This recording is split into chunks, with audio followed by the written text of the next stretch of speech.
जय गुरु. जय गुरु.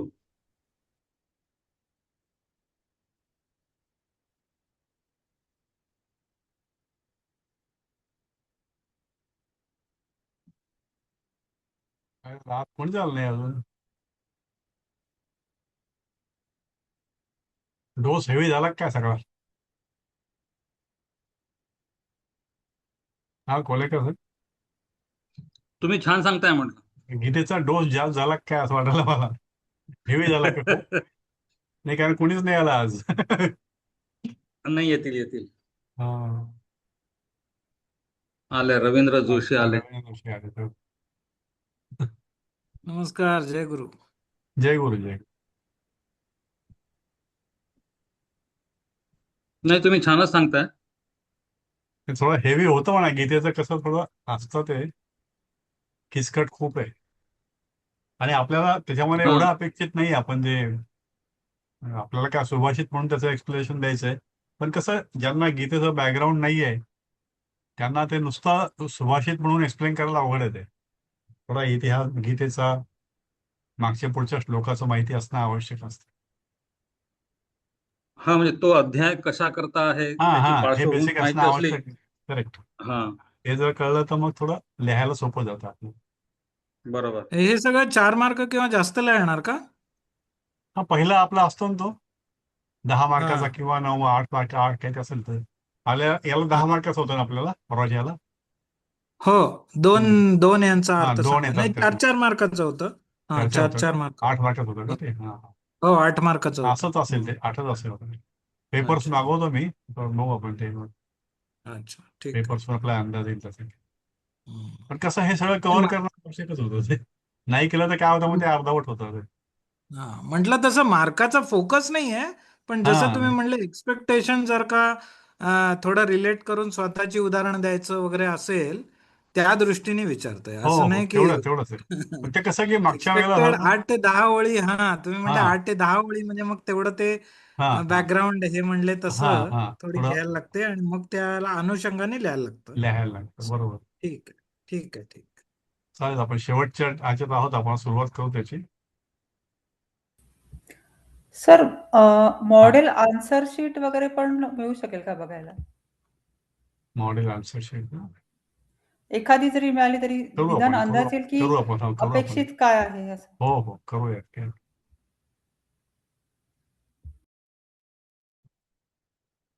ठीक आहे.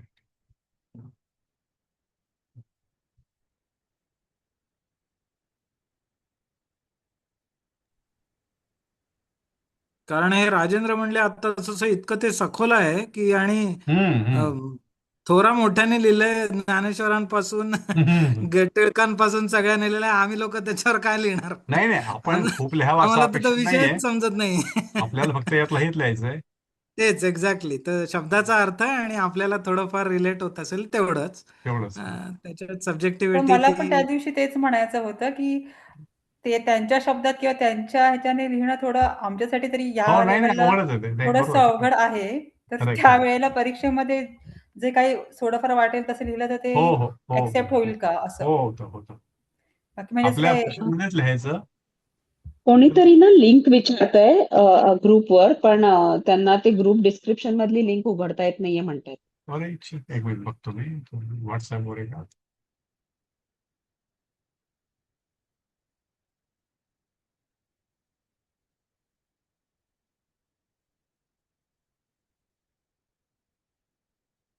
टाकली ना कोणतरी?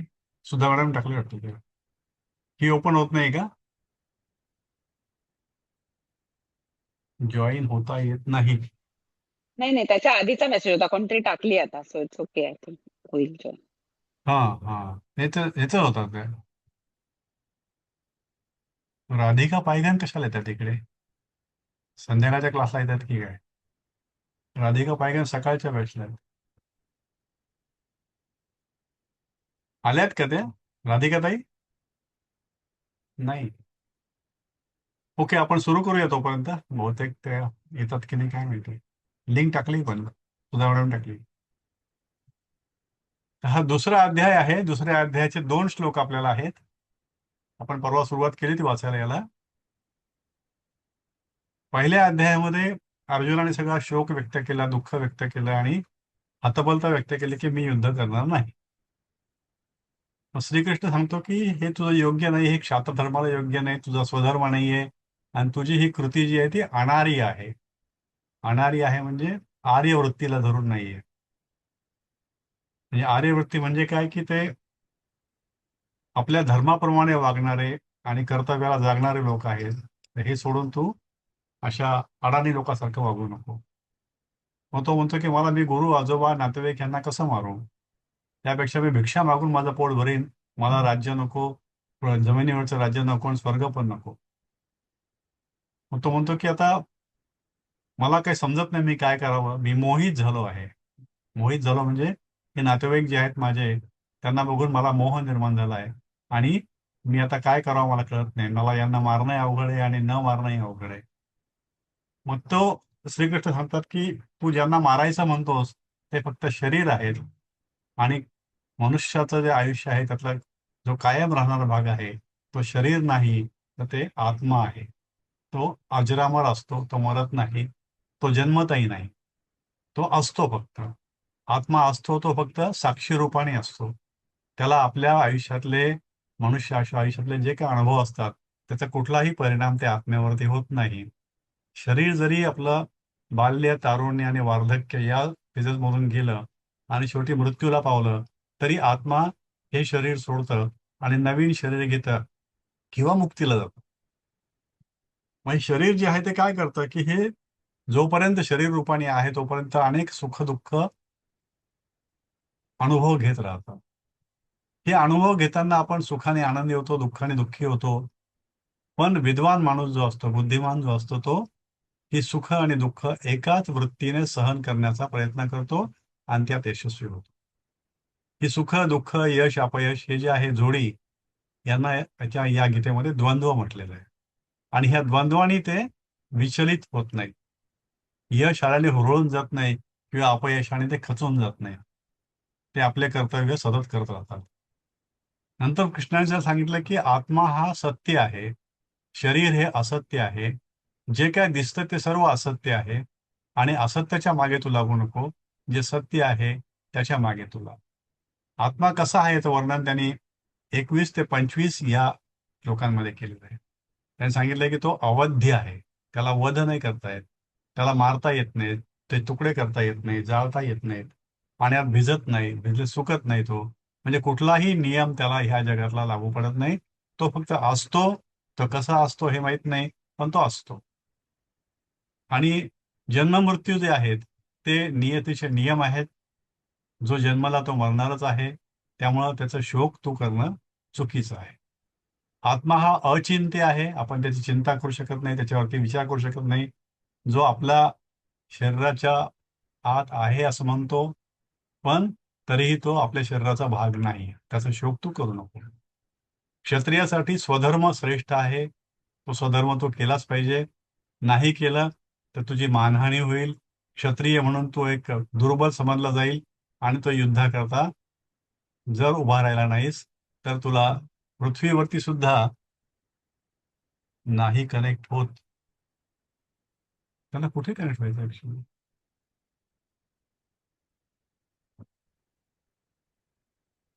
एक सेकंड त्याला का बरं कनेक्ट व्हायचं? हीच आहे आपली तर.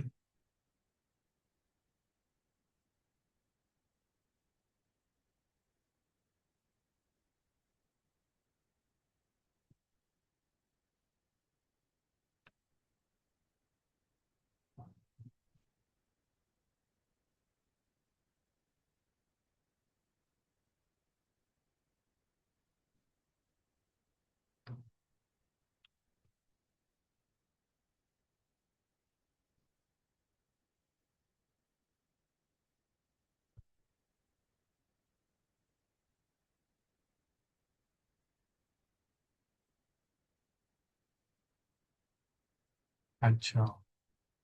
त्यांना आता कुठे गेलो आपण ते?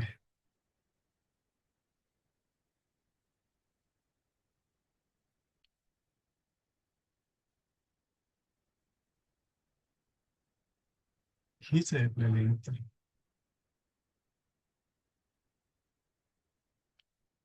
कुणाला लिंक टाकता येईल का याच्यावरती? हीच लिंक आहे, दुसरी तर काही नाही आपली लिंक. सर ग्रुप डिस्कशन मध्ये आहे ना सर. आहे पण त्याच्यानंतर लिंक होत नाही ते त्यांना. वेगळी तर लिंक नाही आपली. आम- आम्ही तिथूनच चालू केलं तेच link. तेच दुसरं काही नाहीये. काय करायचं मोठं.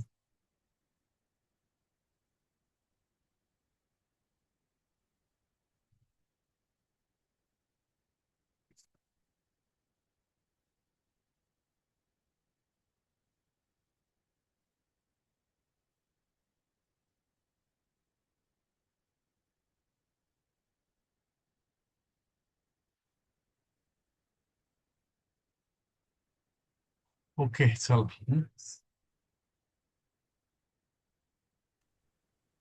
ठीक आहे बघूया. सर लिंक टाकली आहे. Okay okay thank you. तर जो युद्ध करत नाही तो कर्तव्यच्युत होऊन त्याची अपकीर्ती होते, तो पापी होतो. आणि अपकीर्ती ही वीराला मृत्यूपेक्षाही वाईट असते. असं झालं तर काय होईल की तुझं सगळीकडे बदनामी होईल, तुझे मित्र आणि शत्रू सर्व तुला हेटाळणी करतील आणि मग हे तुला सहन करणं कठीण जाईल, कारण तू एक श्रेष्ठ धनुर्धर म्हणून आतापर्यंत राहिलेला आहेस. तू जर मेलास या युद्धामध्ये, हरलास तर तुला स्वर्ग मिळेल, जिवंत राहिलास तर राज्य मिळेल. त्यामुळं सुख दुःख जय पराजय यामध्ये समता ठेवतो, याचं कुठलंही मनात न ठेवता युद्ध कर, असं त्यांनी सांगितलं या ठिकाणी. मग या ठिकाणी त्यानंतर त्यांनी निष्काम कर्मयोग, जसं आपण चर्चा केली मध्यंतरी 2 दिवसामध्ये, बुद्धिवियोग त्याची चर्चा केलेली आहे त्यामध्ये. आणि बुद्धी ही एकनिष्ठ असावी, म्हणजे स्थिर असावी. तर बुद्धीला सुद्धा मनासारखेच अनेक धामरे फुटतात, अनेक गोष्टीवरती बुद्धी आपले विचार करत असते. तर एका विशिष्ट याच्यावरती फोकस करूनच आपण जर आपलं कर्तव्य केलं तर आपल्याला ह्या जन्मामध्ये आणि पुढच्या जन्मामध्ये किंवा मोक्षाच्या मार्गामध्ये मदत होते. बाकीच्या गोष्टी त्यांनी अनेक डिस्कस केल्यात. आणि शेवटचं पुन्हा तेच आहे की ज्ञानीजन फलासक्ती सोडून कर्म करतात. या 54व्यामध्ये त्यांनी स्थितप्रज्ञाची लक्षणं सांगितलेली आहे. स्थितप्रज्ञ म्हणजे स्थिर बुद्धीचा मनुष्य, जो कुठल्याही गोष्टीने विचलित होत नाही, ज्याची इंद्रिय पूर्णपणे वश आहेत. की तो त्याचे शरीर, त्याचं मन, त्याची बुद्धी त्याच्या संपूर्ण इच्छेशिवाय कार्य करत नाही. आणि जेव्हा कार्य करते त्यावेळेला तो कुठल्याही प्रकारच्या बाहेरच्या किंवा आतल्या विचारांनी विचलित होत नाही. या ठिकाणी त्यांनी असं सांगितलं, एक उदाहरण दिलं इथे कृष्णाने, की योगी जो आहे तो आपल्या इंद्रियांना कसं नियंत्रित करतो. जसं कासव शत्रू येत असतात तर भीती वाटते, त्यावेळेला तो संपूर्ण अवयव आपले त्या कवचाच्या आत घेतो आणि स्वतःचं रक्षण करतो. तसा हा योगी आपल्या संपूर्ण इंद्रियांना, म्हणजे ते पंचेंद्रिय असोत किंवा आपले नवद्वार असोत, या सर्वांना तो पूर्णपणे नियंत्रित करतो. आणि मन, बुद्धी, शरीर या तिन्हीवरती त्याच्या संपूर्ण इच्छेशिवाय कुठलीही कृती होत नाही. मग इंद्रियावर निग्रह ठेवला आपण तर काय होतं, बुद्धी स्थिर होते आणि राग, काम, मोह, स्मृतिभ्रंश, बुद्धिविनाश यातून आपण बाहेर पडतो.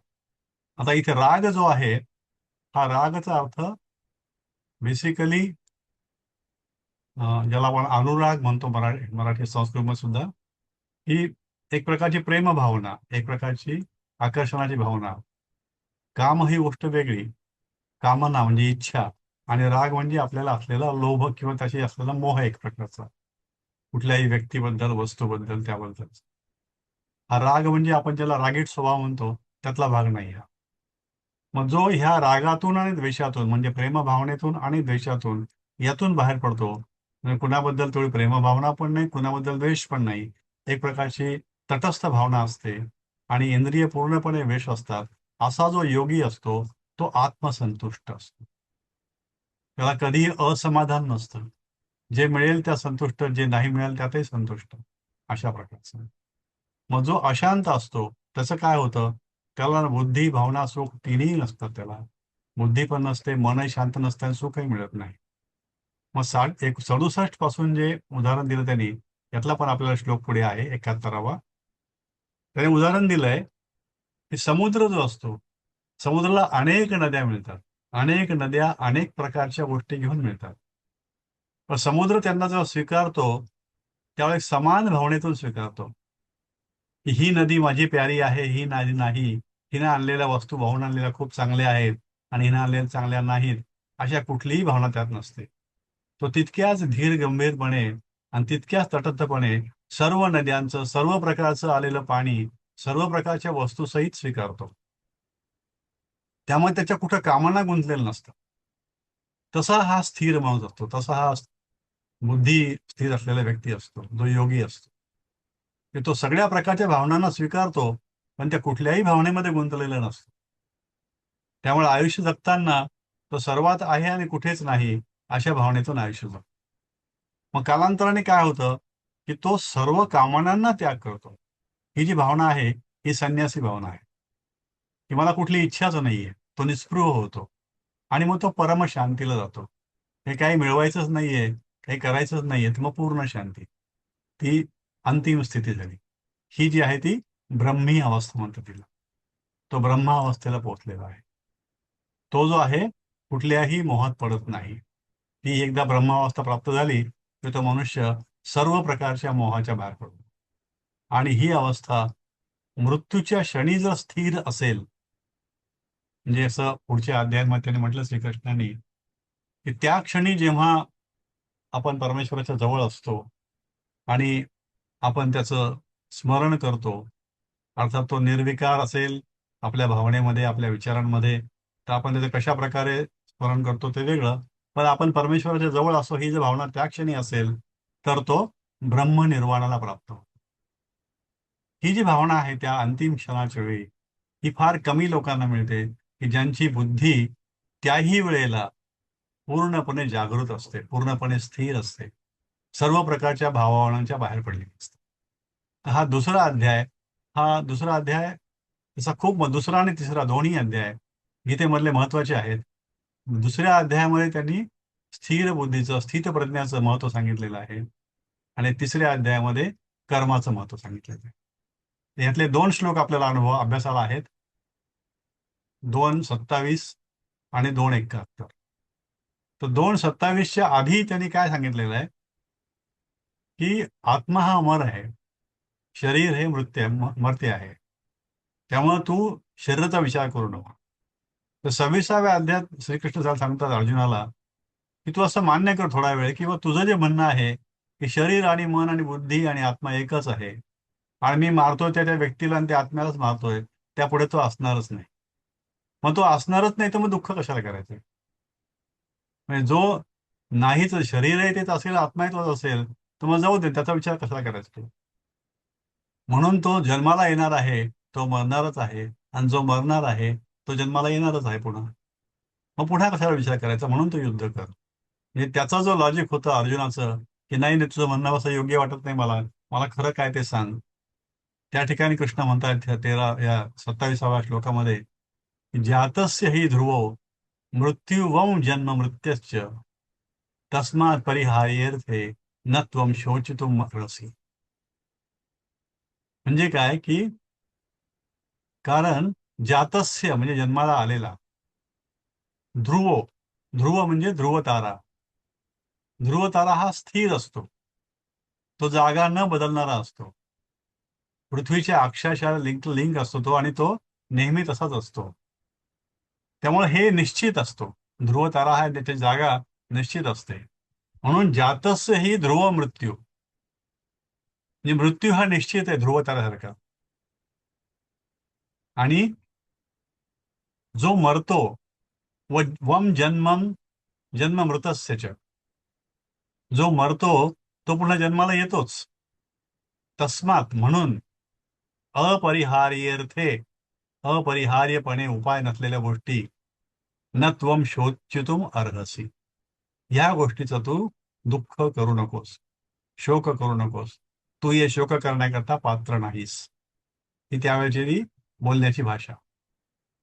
म्हणजे 26व्या भाषेत श्लोकात त्यांनी सांगितलं की तुझं हे लॉजिक जरी मान्य केलं, तुझं तर्क जरी मान्य केला की हे सर्व जे आहे ते नश्वरच आहे आणि आत्मा वगैरे काही नाही असं जरी मानलं तरी हे नष्ट होणार आहे आणि तुझा पुनर्जन्म असेल, तो इथं मिळणार असेल, तर मग कशाला दुःख करायचं? कारण हे चक्र तर कायम आहेच आहे. जन्माला येणार, तो मरणार, मरणार, तो पुन्हा जन्माला येणार. मग हा पूर्वी तरी केव्हा तरी होता, पुन्हा केव्हा तरी असणार आहे, आता काही काळ असणार आहे, नंतर काही काळ नसणार आहे. त्यामुळं ही जी अवस्था आहे आज समोर असण्याची, काही काळापूर्वी नसण्याची आणि पुढे केव्हा तरी असण्याची, ही तू गृहीत धर आणि सर्व दुःख सोडून दे. हा या 27व्या श्लोकाचा सामान्य अर्थ. त्याचा सिंपल अर्थ आपण घेतला इथे. कारण असं मानल्यास म्हणजे तू जे म्हणतोस की या ठिकाणी सर्व नष्टच होणार आहे, तसं जरी मानलं तरी त्यानुसार सुद्धा जन्मास आलेल्याला मृत्यू निश्चित आहे आणि मेलेल्याचा जन्म निश्चित आहे. म्हणून उपाय नसलेल्या गोष्टीविषयी तू शोक करू नको. हेच शंकराचार्यांनी पुन्हा त्यांच्या भाष्यामध्ये सांगितलेलं आहे की हे कोणत्याही प्रकारे टाळता येत नाही, अपरिहार्य विषय आहे, त्याबद्दल दुःख करून उपयोग नाही आणि करू नये. स्पष्टीकरणामध्ये हेच अनेक गोष्टींनी अनेक प्रकारे सांगितलेलं आहे. हा एक श्लोक झाला.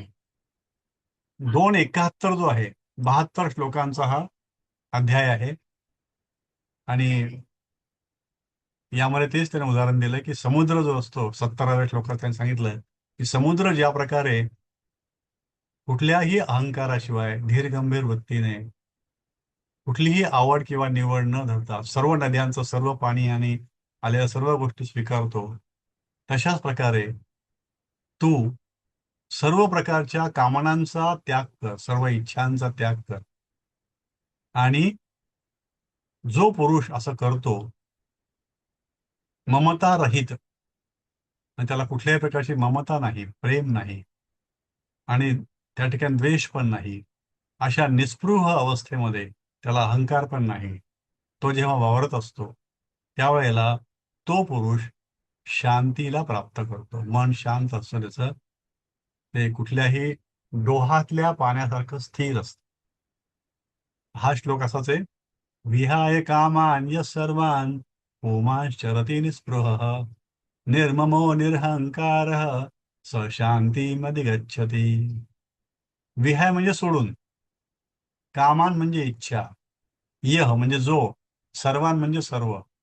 जो सर्व इच्छा सोडून, कामना सोडून, पुमांश्चरति जो पुरुष, चरती म्हणजे तो वावरतो, निस्पृह भावनेने म्हणजे कुठल्याही प्रकारच्या मोहात न पडता, अहंकारात न पडता, कुठल्याही भावनेने, विचाराने प्रभावित न होता, निर्ममो म्हणजे प्रत्येक प्रकारच्या ममतेला बाजूला सारून, निरहंकार अहंकार नसलेला, स तो शांतीम शांतीला अधिगच्छती प्राप्त करतो. या ठिकाणी त्यांनी सांगितलं जसं समुद्र असतो तशाच प्रकारे जो कोणी अशा सर्व प्रकारच्या जीवनातल्या गोष्टींना जे काय अनुभव येतात त्या सर्वांना तितक्याच निस्पृहपणे कुठल्याही कामनेमध्ये न अडकता स्वीकारतो, तो शांतीला प्राप्त करतो, तो शांत आयुष्य जगतो. असं 71व्या श्लोकामध्ये श्रीकृष्णाने सांगितलेलं आहे. शंकराचार्यांनी ह्याच मुद्द्यावरती सांगितलं पुन्हा की त्यांनी फक्त एकच आहे हा मुद्दा आपण तेव्हा परवा पण बघितला की ज्यासाठी तू अधिकृत आहेस, तू कोणतं कर्म कर, तू अधिकृत आहेस ते. तू कशाकरता अधिकृत आहेस हे तू ठरवलं पाहिजे. तू कोणत्या आश्रमामध्ये आहेस, ब्रह्मचर्यामध्ये आहेस, गृहस्थामध्ये आहेस, वानप्रस्थात आहेत किंवा संन्यासामध्ये आहेत, त्यामध्ये तुला ज्या गोष्टी करायला अधिकृत आहे, परवानगी आहे, ते कर्म तू कर. कारण ते कर्म करणं हे कर्म न करण्यापेक्षा श्रेष्ठ आहे. तू गृहस्थाश्रमात राहून म्हटला की मी गृहस्थाचे कर्तव्य करणार नाही, तर ते योग्य नाही. कारण गृहस्थ असल्यानंतर गृहस्थ म्हणूनच राहिलं पाहिजे. विद्यार्थी असताना विद्यार्थीच राहिलं पाहिजे. कुठल्याही प्रकारची अकर्मण्यता स्वीकार करण्यासारखी नाही. कारण अकर्मण्यता जी आहे ती एका स्टेजला अशी येते की त्या व्यक्तीला त्याचं शरीर चालवणंही शक्य होत नाही. कारण तो जर काही करणारच नसेल तर मग त्याला मूलभूत गोष्टी मिळणार तरी कशा. कर्मामध्ये बंधनता असते. कर्म केलं की त्या कर्माला आपण बांधले जातो. कारण कर्म केलं की आपल्याला अपेक्षा असते की हे कर्माचं फळ मला मिळावं, म्हणून त्या फळामध्ये त्या कर्मामध्ये आपण गुंतलेलो असतो. पण त्यातून बाहेर पडून केवळ ते बंधनकारक आहे म्हणून मी करणार नाही असं न म्हणता ते करणं आवश्यक आहे. केलं काय पाहिजे की त्या कर्मातून बाहेर पडलं पाहिजे. मग त्या ठिकाणी विचारलं असतं श्रीकृष्णाने की स्थितप्रज्ञा काय आहे. या ठिकाणी त्यांनी सांगितलं की शेवटी सर्व इच्छा पूर्णपणे सोडून द्याव्यात. त्यांच्याबद्दल कोणतीही चव आस्वाद लालसा नसावी.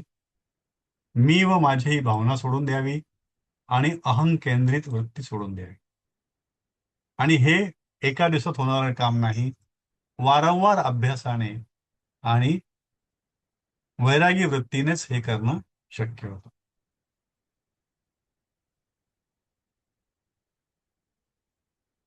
अशा रीतीने हा दुसरा अध्याय संपतो. तिसऱ्या अध्यायामध्ये श्रीकृष्णांनी कर्माचं महत्व सांगितलेलं आहे. कर्मामध्ये 3 प्रकारचे कर्म त्यांनी घेतलेली आहेत. कर्म, अकर्म आणि विकर्म. कर्म म्हणजे आपलं कर्म करणे पण त्यात न गुंतणे, जे आहे तो बेसिक कन्सेप्ट हाच आहे संपूर्ण गीतेमध्ये. दुसरं अकर्म म्हणजे कर्म न करणे. कर्म न करण्याचे 2 प्रकार, की कर्म करतानाही न गुंतणे हे पण एक प्रकारचं अकर्म. आणि अकर्म म्हणजे कर्म न करणे, कर्मापासून अलिप्त राहणे, मी त्यातला नाही, माझा काही संबंध नाही असं वागणे, हे अकर्म. आणि विकर्म म्हणजे विपरीत कर्म किंवा विरोधी कर्म, की जे परमिटेड नाही. जसं विद्यार्थ्याला विद्यार्थी म्हणून त्याने वागला नाही, त्या ठिकाणी वेगळ्या भूमिकेत गेला तर ते विकर्म होईल. गृहस्थाश्रमाने जसं ज्ञानेश्वरांच्या वडिलांनी कळतं, गृहस्थाश्रमातून ते संन्यासामध्ये गेले परवानगी न घेता बायकोची, हे परमिटेड नाही, तर ते विकर्म झालं. त्यावेळेला मागचा दरवाजा बंद असतो पण ते आल्यानंतर मग ते संपूर्ण बिघडलं आहे. म्हणून त्यांनी सांगितलं इथे की नियतम कुरु कर्म त्वम कर्म ज्यायो ह्य कर्मणः शरीर यात्रापि च तेन प्रसिद्धेत कर्मणः. नियतम कुरु कर्मं त्वम कर्म ज्यायो ह्य कर्मणः शरीर यात्रापि च तेन प्रसिद्धेत कर्मणः. म्हणजे त्वम म्हणजे तू, नियतम म्हणजे शास्त्रविहित. शास्त्रामध्ये जे काय सांगितलंय ते शास्त्र म्हणजे आपण पुन्हा जे काय आपण आपलं सुद्धा शास्त्र तयार करू शकतो की मी या प्रकारे जीवन जगणार आहे. जे काय आपण ठरवतो ते किंवा जे काय आपण मान्य केलेलं आहे ते कर्म कर. कारण अकर्मणः कर्म न करण्याच्या अपेक्षेने, कर्म न करणे ज्यायः श्रेष्ठ आहे. आणि अकर्मणः कर्म न केल्यास ते तुझा शरीर यात्रा म्हणजे शरीर निर्वाह सुद्धा न प्रसिद्धेत म्हणजे सिद्ध होणार नाही. शरीर जगवणं सुद्धा अवघड जाईल. आणि शरीर जगवणं नाही म्हटलं तर मग शरीर त्याग करणे होईल आणि मग शरीराचा त्याग तो योग्य होणार नाही. इथं शेवटी यांचा अर्थ त्याचा असाच आहे की शास्त्रविहित कर्तव्य कर्म कर. कर्म न करण्यापेक्षा कर्म करणं श्रेष्ठ आहे. आणि कर्म न करण्यात तुझे शरीर व्यवहारही चालणार नाही. हा याचा शब्दार्थ. याच्यावरचं भाष्य मग या भाष्यामध्ये काही वेगळं नाही, पण त्यांनी ते सांगितलंय की ज्यासाठी तू अधिकृत आहे ते तू कर, अकर्मण्यता वगैरे तेच. तर अशा प्रकारे हे 15 श्लोक आपण अभ्यासलेले आहेत. याची PDF मी टाकलेली आहे. बहुधा कोणी बघितलेलं दिसले नाही अजून. मला असं वाटलं की गीतेचा डोस जरा हेवी झाला म्हणून कोणी बघितला नाही, काय कोण असतो. तर हे नाही, क्विक आम्ही आपण डाउनलोड करून घेतलं. हो नाही ठीक आहे, सहज गमतीने म्हटलं मी ते. एक क्विक रिव्ह्यू आपण घेऊया याचा, म्हणजे हे विषय संपेल. कारण आपल्याला आता 1.5 महिना हातामध्ये आहे. या 1.5 महिन्यामध्ये ह्या पाठाचा 10व्या पाठाचा राहिलेला भाग जो आहे तो संपवायचा या आठवड्यामध्ये. आणि पुढचं जे आहे ते एक पुस्तक संपवायचं आहे आपल्याला.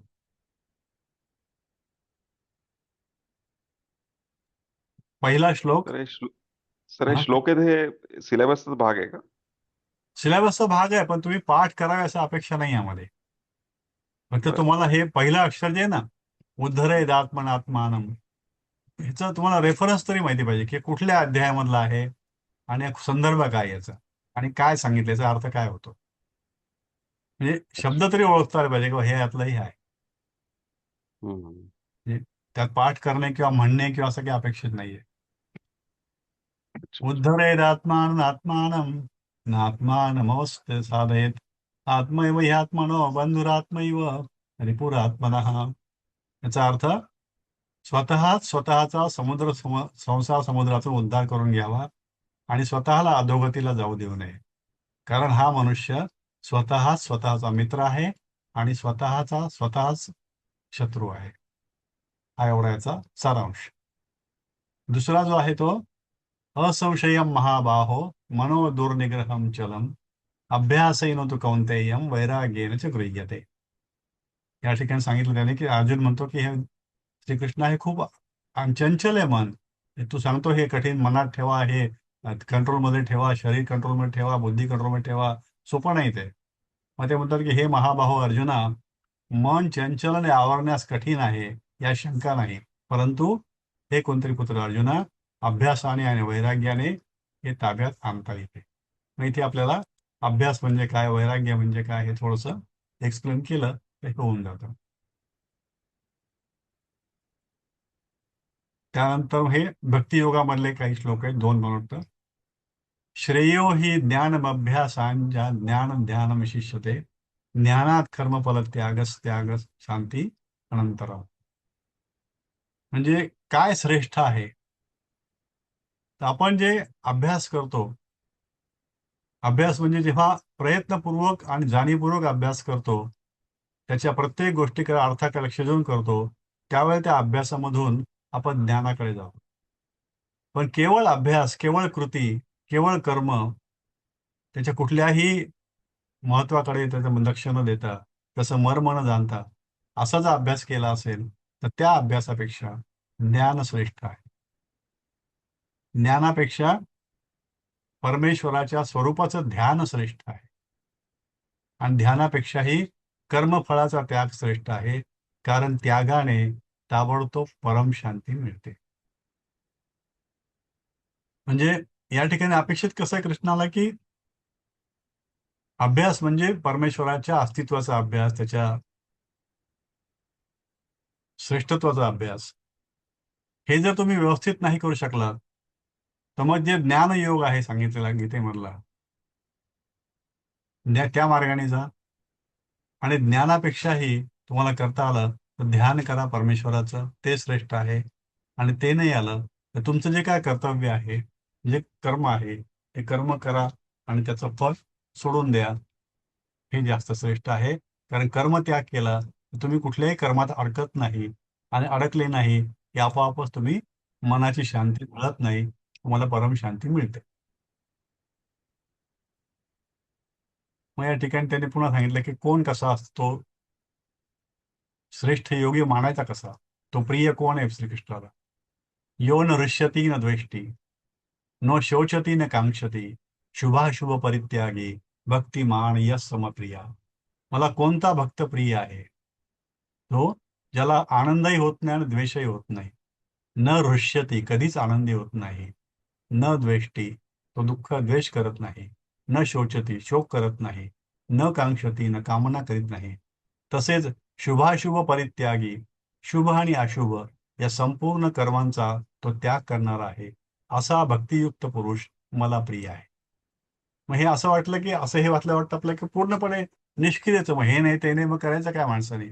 तर हे सर्व करून सुद्धा आपलं कर्म काय ते ओळखायचं, आपला स्वधर्म काय ते ओळखायचा आणि कार्य करायचं. असं गीतेमध्ये सांगितलेलं आहे. हे झाले यातले. नंतर 16व्या अध्यायातले दैवासुर संपत विभाग योग, ही दैव संपत्ती कोणती आणि असुर संपत्ती कोणती. त्या ठिकाणी त्यांनी सांगितलेलं की यश शास्त्र विधी मुत्सृज्य वर्तते कामकारतः न स सिद्धिं वाप्नोति न सुखम न पराम गतीम. जो मनुष्य शास्त्राचे नियम सोडून स्वतःच्या मनाला वाटेल तसे वागतो त्याला सिद्धी मिळत नाही, परमगती मिळत नाही आणि सुखही मिळत नाही. न तो ह्या जगातला होत ना त्या जगातला होत. असं या 16व्या अध्यायातला 23वा श्लोक. 17 यातलं एकच आहे. 17व्यामध्ये श्रद्धा त्रय विभाग, 3 प्रकारच्या श्रद्धा. या अनेक प्रकार 3-3-3-3चे ग्रुप केले इथे. या ठिकाणी दानाचं महत्व सांगितलंय 20व्या आणि 21व्या श्लोकामध्ये, की सात्विक दान कोणतं आणि राजस दान कोणतं. दातव्यम इति यद्दानम दीयते अनुपकारिणे देशकालय च पात्रे च तद्दानम सात्विकम स्मृतम. तर हे जे दान आहे, दान देणं हे कर्तव्य म्हणून द्यायचं, मी करणं आवश्यक आहे म्हणून करायचं, पण ते कुठल्याही प्रकारच्या स्ट्रेसमध्ये किंवा कुठल्याही प्रकारच्या तणावामध्ये अनिच्छेने केलेलं नसावं.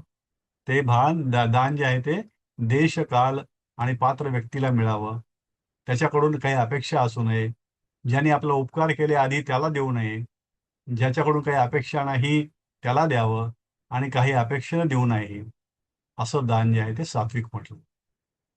पुढच्या श्लोकामध्ये 21वा लगेच दिलं त्यांनी, यत्तु प्रत्युपकारार्थम फलमुद्दिश्य वा पुनः दीयते च परिक्लिष्टम तद्दानम राजसंस्कृतम.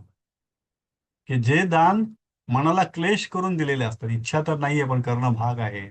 डोनेशन असेल, लग्नातलं दान असेल नाईलाज म्हणून दिलेलं, किंवा लाच असेल, की ज्या ठिकाणी काही अपेक्षेनं आपण करतो की त्या माणसाने काहीतरी करावं किंवा फळ नजरेसमोर दिलेलं असतं, असं दान व्यवहाराचा भाग आहे. हा राजस आहे. मी दिलं म्हणून तो काहीतरी देईल या हेतूने आहे. तर ते सात्विक दान नाही, ते राजस दान आहे. इथे या ठिकाणी 2च श्लोक आपल्याला आहेत. आणि 18व्या अध्यायातलं मग मोक्ष संन्यास योगामधले 2 श्लोक आहेत. 2 नाही 4 श्लोक आहेत. त्याज्यम दोषवदित्येके कर्म प्राहुर मनीषिणः यज्ञदान तपः कर्म न त्याज्यमिती चापरे. याचा अर्थ, काही विद्वान म्हणतात की कर्मामध्ये दोष असतो. कुठलंही कर्म हे दोषमुक्त नाही, दोषयुक्त आहे, म्हणून कर्म सोडून दिलं पाहिजे, काहीच केलं नाही पाहिजे. आणि काही विद्वान म्हणतात की किमान तुम्ही यज्ञ, दान आणि तप हे कर्म तरी केलेच पाहिजे, हे टाळणं योग्य नाही. हा श्लोक एवढंच सांगतो. याच्या आधीचं जे आहे मग त्याचं दुसरं वर्णन आहे. आणि पुढे मग 18:4 मध्ये पुढचं वर्णन त्यांनी केलं की मग या ठिकाणी आणखी काय केलं पाहिजे. हे 18:3 झालं. 18:5 मध्ये त्यांनी सांगितलेलं आहे, यज्ञ दान तपः कर्म न त्याज्यम कारमेव तत् यज्ञोदानम तपश्चैव पावनानी मनीषिणम. यज्ञदान तप कर्म हे टाळणं योग्य नाही, अवश्य ते केलंच पाहिजे. कारण यज्ञदान तप ही 3ही कर्मे बुद्धिमान माणसाला पवित्र करणारी आहे. 18व्या अध्यायातला 11वा श्लोक, नहि देहभृतां शक्यम त्यक्तुम कर्माण्य शशतः यस्तु कर्म फलत्यागी सह त्यागीत्यभिधीयते. त्यागी कुणाला म्हणायचं? कारण शरीरधारी मनुष्य कोणत्याही माणसाकडून पूर्णपणे कर्माचा त्याग केला जाणं शक्य नाही. म्हणून जो कर्मफळाचा त्यागी आहे, जो कर्मफळ सोडून देतो, कर्म करतो पण फळाच्या मागे लागत नाही, तोच त्यागी आहे, असं 18व्या अध्यायातल्या 11व्या श्लोकात सांगितलं. 18व्या मधल्या 45व्या श्लोकामध्ये स्वे स्वे कर्मण्यभिरतः संसिद्धिं लभते नरः स्वकर्मनिरतः सिद्धिं यथा विंदती तच्छृणु. यात सांगितलेलं आहे की आपल्या आपल्या स्वाभाविक कर्मामध्ये, नैसर्गिक कर्मामध्ये, नैसर्गिक कर्म काय हे आपल्याला कळलं पाहिजे, स्वधर्म कळला पाहिजे, आपला आश्रम कळला पाहिजे, त्याप्रमाणे आपलं काय करणं आवश्यक आहे ते कळलं पाहिजे. आणि मग हा जेव्हा तो करतो त्या तत्पर असलेला मनुष्य हा भगवत प्राप्तिरूप सिद्धीला प्राप्त होतो. त्याला वेगवेगळ्या सिद्धी प्राप्त होतात. त्याच्या इच्छा होऊन शेवटी तो परमसिद्धीला जाऊन पोहोचतो. पुढच्या श्लोकामध्ये त्यांनी सांगितलंय की हे काय असतं. आणि 66वा श्लोक जो आहे 18व्या अध्यायातला, त्या